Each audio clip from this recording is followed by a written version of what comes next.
শুক্রবার আসরের পর দোয়া শুরু করার নিয়ম। আসরের পর মাগরিবের কিছুক্ষণ পূর্বে অজু করে পবিত্র স্থানে নিরিবিলি কক্ষে দোয়ায় বসা, অতঃপর ৩ বার ইস্তিগফার পাঠ করে নেয়া, আস্তাগফিরুল্লাহ রাব্বি মিন কুল্লি যামবি ওয়া আতুবু ইলাইহি। অতঃপর অন্তত একবার দুরুদে ইব্রাহিম পাঠ করা, যেটা নামাজের বৈঠকে পড়ি, না পারলে সাল্লাল্লাহু আলাইহি ওয়াসাল্লাম পড়া।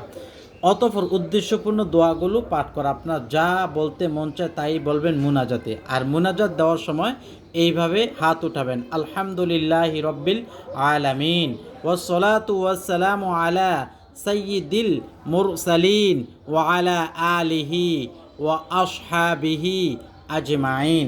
অতঃপর আল্লাহর নিকট আপনি যে দোয়াগুলো পড়বেন, রাব্বির হামহুমা কামা রব্বায়ানি সগীরা, আয় আল্লাহ, আমাকে তোমার প্রিয় বান্দা হিসেবে কবুল করো এবং ইহদিনাস সিরাতাল মুস্তাকিম, আমাকে সরল সঠিক পথে চালাও।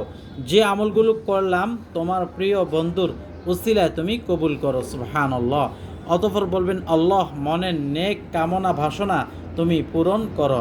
নবীজি সাল্লাল্লাহু আলাইহি ওয়াসাল্লামকে না দেখাইয়া মৃত্যু দিও না, ইহকাল পরকাল সুখময় তুমি করে দাও এবং যত বিপদ আছে তার থেকে হেফাজত করো। রিজিক ও হায়াতের মধ্যে তুমি বরকত দান করো। ঈমানের সাথে মৃত্যু নসিব করো। আমিন।